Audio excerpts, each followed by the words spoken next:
Okay, we're going to make an ice cream pie today. You start with 20 Oreo cookies and you crush them in a bag. Then you put them in a bowl. You add to it 1/4 of a cup of unsalted butter. Why unsalted? Because you don't want a lot of salt in it. You add a dash of salt. You stir it all up.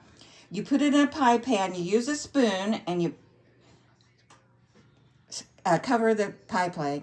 Then you put it in the refrigerator for 10 minutes. Then you put it in an oven, 350 degrees, preheated, for 10 minutes. When it comes out, your crust is made.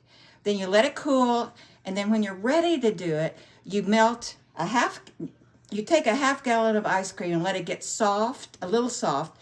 You pour in crushed Heath bar, which my granddaughter Megan likes, or you can use Butterfingers crushed that my granddaughters Jessica and Linnea like. You take and then you stir it into the ice cream. You put the ice cream in here. It's still kind of soft, and then you put it in the freezer and you freeze it. Then you cover it with saran wrap. It's ready to go whenever you want to take it out of the oven. Show me how you crush those things and push them around with your spoon. You push it like this. You crush them I put them in a Ziploc bag and use a hammer and crush these are 20 Oreo cookies. And then you just spread them out in the pan. So you beat it with a hammer and then you just pour it in there and you push it around with that spoon. You pour it into a bowl and you put you stir it with the melted butter and how much butter?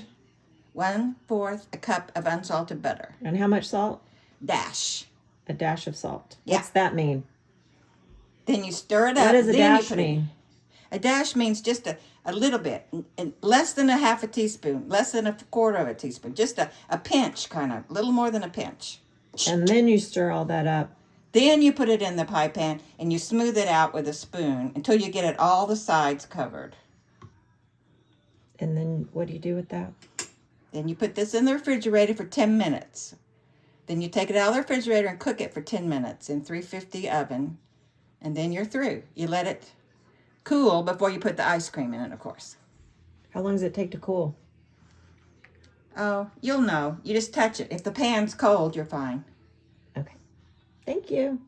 Bye-bye.